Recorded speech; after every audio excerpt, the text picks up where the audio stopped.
Hello everyone. Welcome to happy codes. இந்த வீடியோல ஜாவாஸ்கிரிப்ட்ல இருக்க டெர்னரி ஆப்பரேட்டர பத்தி பார்க்க போறோம். இது யூஸ் பண்ணி நம்ம சிங்கிள் லைன் கண்டிஷனல் எக்ஸ்பிரஷன்ஸ செட் பண்ணிக்கலாம். ஸோ நம்ம வேல்யூஸ் வந்து ட்ரூ ஆர் ஃபால்ஸான்னு சொல்லிட்டு நம்ம ஈஸியா வந்து ரிசல்ட்ட கெட் பண்ணிக்கலாம். ஸோ டெர்னரி ஆப்பரேட்டரோட சிம்பிள் பார்த்தீங்கன்னா question mark and colon. And அதோட சின்டாக்ஸ் அந்த கண்டிஷன் ட்ரூவா இருந்ததுன்னா என்ன ரிசல்ட் வரணுமோ அந்த ரிசல்ட், அதுக்கப்புறம் ஒரு கோலன். அந்த கண்டிஷன் ஃபால்ஸா இருந்ததுன்னா என்ன ரிசல்ட் வரணுமோ அந்த ரிசல்ட். ஓகேவா? ஸோ இதான் வந்துட்டு நம்ம சின்டாக்ஸ். ஒரு கண்டிஷன், அதுக்கப்புறம் ஒரு கொஸ்டின் மார்க், அதுக்கப்புறம் நம்ம ட்ரூவோட ரிசல்ட், அதுக்கப்புறம் ஒரு கோலன், அதுக்கப்புறம் ஒரு ஃபால்ஸோட ரிசல்ட். ஓகேவா? ஸோ அது இப்ப இந்த டெர்னரி சின்டாக்ஸ் யூஸ் பண்ணி நம்ம கோட் பண்ணி பார்க்கலாமா? ஃபர்ஸ்ட்டு டெர்னரி ஆப்பரேட்டர் யூஸ் பண்றதுக்கு முன்னாடி நம்ம லெட் கீவேர்ட் செட் பண்ணிட்டு ஒரு வேரியபிள் நேம் வந்து செட் பண்ணிக்கலாம். ஓகே. ஸோ நான் லெட் கீவேர்ட் செட் பண்ணிக்கிறேன். எக்ஸ்ன்னு சொல்லிட்டு ஒரு variable name equal to assignment operator set பண்ணிட்டு 10ன்னு சொல்லிட்டு ஒரு வேல்யூ வந்து செட் பண்ணிக்கிறேன். ஓகேவா? ஸோ நெக்ஸ்ட்டு ஒரு லெட் கீவேர்ட் செட் பண்ணிட்டு நம்மளோட ரிசல்ட்ட ஒரு வேரியபிள் நேம்ல சேவ் பண்ணிக்கலாம். ஸோ லெட் கீவேர்ட் யூஸ் பண்ணிட்டு நான் ரிசல்ட்ன்னு சொல்லிட்டு ஒரு வேரியபிள் நேம் வந்து செட் பண்ணிக்கிறேன். ஈக்குவல் டு அசைன்மென்ட் ஆப்பரேட்டர் வந்து யூஸ் பண்ணிக்கிறேன். ஸோ இப்போ இதில் தான் வந்துட்டு நம்ம டெர்னரி ஆப்பரேட்டர் யூஸ் பண்ணி ஒரு சின்டாக்ஸ் எழுத போகிறோம். ஓகேவா? ஸோ சின்டாக்ஸ் என்ன, நம்மளோட கண்டிஷன் என்னவோ அந்த கண்டிஷன், அதுக்கப்புறம் ஒரு கொஸ்டின் மார்க். ஸோ ட்ரூவாக இருந்தால் என்ன வேல்யூ பிரிண்ட் ஆகணும், கோலன். ஃபால்ஸாக இருந்தால் என்ன வேல்யூ பிரிண்ட் ஆகணும். ஓகேவா? ஸோ 20 விட 10 வந்து கிரேட்டர் அப்படின்னு சொல்லி செட் பண்ணியிருக்கேன். ஓகேவா? ஸோ 10 வந்து எக்ஸோட வேல்யூ 10. ஸோ 20 விட 10 கிரேட்டர் அப்படின்னு சொல்லி செட் பண்ணியிருக்கேன். இதான் நம்மளோட கண்டிஷன். ஓகே. ஸோ நெக்ஸ்ட் ஒரு கொஸ்டின் மார்க். ஸோ கண்டிஷன் ட்ரூவாக இருந்ததுன்னா நமக்கு என்ன வேல்யூ பிரிண்ட் ஆகணுமோ அந்த வேல்யூவை நம்மளே கஸ்டமைஸ் பண்ணிக்கலாம். இந்த இதில் நீங்கள் என்ன வேல்யூ வேணாலும் கொடுத்துக்கலாம். ஏதாச்சும் ஒரு கஸ்டமைஸ் சென்டென்ஸு, வேர்ட்ஸு, லெட்டர்ஸ் எது வேணால் கொடுத்துக்கலாம். ஓகே. ஸோ நான் ஜஸ்ட் வந்து எஸ்ன்னு கொடுக்குறேன். ஓகேவா? ஸோ ட்ரூவாக இருந்தால் நமக்கு எஸ்ன்னு சொல்லி பிரிண்ட் ஆகணும். நெக்ஸ்ட் ஒரு கோலன் வச்சுட்டு ஃபால்ஸாக இருந்தால் எனக்கு என்ன பிரிண்ட் ஆகணும், அதே மாதிரி டபுள் கோட்ஸ்குள்ளே நோ அப்படின்னு சொல்லி பிரிண்ட் ஆகணும். ஓகேவா? ஸோ இப்போ செமிகாலன்.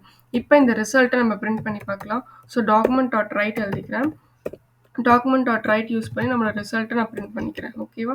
ஸோ இப்போ செமிகாலன் வச்சுட்டேன். இப்போ நான் சேவ் பண்ணுறேன். ஸோ நமக்கு ரிசல்ட் வந்து நோன் வந்திருக்கு. ஸோ 20 விட 10 வந்துட்டு சின்னது தான். ஸோ நம்ம ரிசல்ட் வந்து condition falls. So condition falls ஆனதுனால நமக்கு ரிசல்ட் வந்து நோ அப்படின்னு சொல்லிட்டு வந்திருக்கு. சப்போஸ் நான் இதில் வந்துட்டு 13 கொடுக்குறேன்.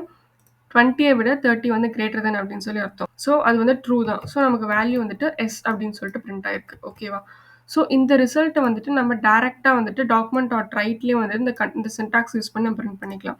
ஸோ இந்த சின்டாக்ஸை நம்ம இந்த ரிசல்ட் வேரியபிள்லேயே ஸ்டோர் பண்ணாமல் டேரெக்டாக இந்த சின்டாக்ஸே நம்ம டாக்குமெண்ட் டாட் ரைட்லேயே யூஸ் பண்ணிக்கலாம். ஸோ இப்போ நான் அந்த ரிசல்ட்டே ரிமூவ் பண்ணிடுறேன். அந்த சின்டாக்ஸ் அப்படியே கட் பண்ணி இங்கே போட்டுக்கிறேன். ஓகே. நான் சேவ் பண்ணுறேன். நமக்கு வேல்யூ வந்து எஸ் அப்படின்னு சொல்லி பிரிண்ட் ஆயிடுச்சு. இதுக்கு முன்னாடி ஏதாச்சும் ஒரு சென்டென்ஸ் ஆட் பண்ணோம், ஏதாச்சும் இந்த எஸ் மட்டும் நமக்கு வருது இல்லை, எஸ்ஸுக்கு முன்னாடி ஏதாச்சும் ஒரு சென்டென்ஸ் ஆட் பண்ணோம் அப்படின்னா நம்ம வந்துட்டு டெம்ப்ளேட் லிட்ரல்ஸ் யூஸ் பண்ணி இந்த எக்ஸ்பிரஷன்ஸை நம்ம அதுக்குள்ளே செட் பண்ணிக்கலாம். ஓகே. ஸோ டெம்ப்ளேட் லிட்ரல்ஸோட சிம்பிள் பார்த்தீங்கன்னா, ஸோ டாலர் சிம்பிள் போட்டு ஓப்பன் அண்ட் கர்லி பிரேசஸ்க்குள்ளே நம்மளோட கண்டிஷன், அதுக்கப்புறம் இந்த சின்டாக்ஸ் எல்லாமே எழுதணும். ஓகே.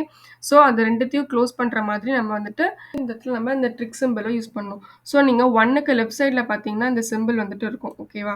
ஸோ இப்போ இந்த சிம்பிளை நான் இந்த இடத்துல யூஸ் பண்ணி அந்த கண்டிஷனை செட் பண்ணுறேன். ஓகேவா? ஸோ ஃபர்ஸ்ட் நம்ம அந்த சிம்பிள்ஸை வந்து யூஸ் பண்ணிக்கலாம். ஓகே. ஸோ அந்த சிம்பிள்ஸ் வந்து நான் ஆட் பண்ணிட்டேன். ஓகே. ஸோ நெக்ஸ்ட் வந்துட்டு நம்மளோட dollar simple. Okay. So dollar simple use பண்ணிவிட்டு ஓப்பன் அண்ட் கர்லி பிரேசஸ், இதான் நம்மளோட டெம்ப்ளேட் ரிசல்ட்ஸோட ஃபார்முலா. ஓகேவா? ஸோ அதை நான் யூஸ் பண்ணிட்டேன். இப்போ இதுக்குள்ளே தான் நம்மளோட கண்டிஷன் வந்து கொடுக்க போகிறேன். எக்ஸ் வந்து கிரேட்டர் தென்னாக இருக்கணும் அப்படின்னு சொல்லிட்டு. ஸோ அந்த கண்டிஷனை அதை கொடுக்குறேன். So X greater than 10. 10 விட எக்ஸ் வந்து கிரேட்டர் அப்படின்னு சொல்லி செட் பண்ணியிருக்கேன். ஓகேவா? ஸோ நெக்ஸ்ட்டு ஒரு கொஸ்டின் மார்க் போட்டு இந்த இடத்துல வந்துட்டு நமக்கு ட்ரூவாக இருந்தால் என்ன வேல்யூ பிரிண்ட் ஆகணும் அப்படின்னு சொல்லிட்டு. ஸோ ட்ரூவாக இருந்தால் நமக்கு எஸ் அப்படின்னு சொல்லி பிரிண்ட் ஆகணும். ஓகே. நெக்ஸ்ட் ஒரு கோலன். ஸோ ஃபால்ஸாக இருந்தால் என்ன வேல்யூ பிரிண்ட் ஆகணும் அப்படின்னு சொல்லிட்டு நோ அப்படின்னு சொல்லி பிரிண்ட் பண்ணிட்டேன். ஓகேவா? ஸோ அவ்வளோதான். ஸோ இப்போ இந்த இடத்துல நம்ம என்ன வேல்யூஸ் வேணுமோ அந்த வேல்யூஸை நம்ம இந்த இடத்துல இந்த கண்டிஷனுக்கு முன்னாடி, இந்த சின்டாக்ஸ்க்கு முன்னாடி நம்ம எழுதிக்கலாம். ஓகேவா? திஸ் இஸ் ட்ரூ அப்படின்னு சொல்லிட்டு நான் ஒரு கண்டிஷன் செட் பண்ணுறேன். ஓகேவா? ஸோ இப்போ நான் சேவ் பண்ணுறேன். இங்கே பாருங்கள், திஸ் இஸ் எஸ் அப்படின்னு சொல்லிட்டு நம்ம கண்டிஷன் போட்டாரு. ஸோ திஸ் இஸ் கிரேட்டர் அப்படின்னு சொல்லிட்டு ஒரு வேல்யூ செட் பண்ணுறேன். திஸ் இஸ் லெஸ்ஸர் அப்படின்னு சொல்லிட்டு ஒரு சென்டாக்ஸ். ஓகேவா? ஸோ இந்த இடத்துல எஸ் நோக்கு பதிலாக இந்த இடத்துல நான் கஸ்டமைஸ் டெக்ஸ்ட் பண்ணிக்கலாம்னு சொல்லல. ஸோ கிரேட்டர் லெஸ்ஸர்னு சொல்லி நான் செட் பண்ணிட்டேன். ஓகே. ஸோ இப்போ நமக்கு பிரிண்ட் ஆகும்போது இந்த திஸ் இஸ் ஃபஸ்ட்டு பிரிண்ட் ஆகிட்டு அதுக்கப்புறம் திஸ் இஸ் கிரேட்டர் அப்படின்னு சொல்லிட்டு பிரிண்ட் ஆகணும். ஓகேவா? ஸோ இந்த மாதிரி நம்ம கண்டிஷனோட நம்மளோட ஸ்ட்ரிங்ஸும் வந்துட்டு நமக்கு ஆட் ஆகி பிரிண்ட் ஆகணும் அப்படின்னா இந்த டெம்ப்ளேட் லிட்டல்ஸ் யூஸ் பண்ணி நம்ம டைப் பண்ணி நம்ம பிரிண்ட் பண்ணிக்கலாம். ஓகே. ஸோ பாருங்க, திஸ் இஸ் கிரேட்டர் அப்படின்னு சொல்லிட்டு நமக்கு பிரிண்ட் ஆயிடுச்சு.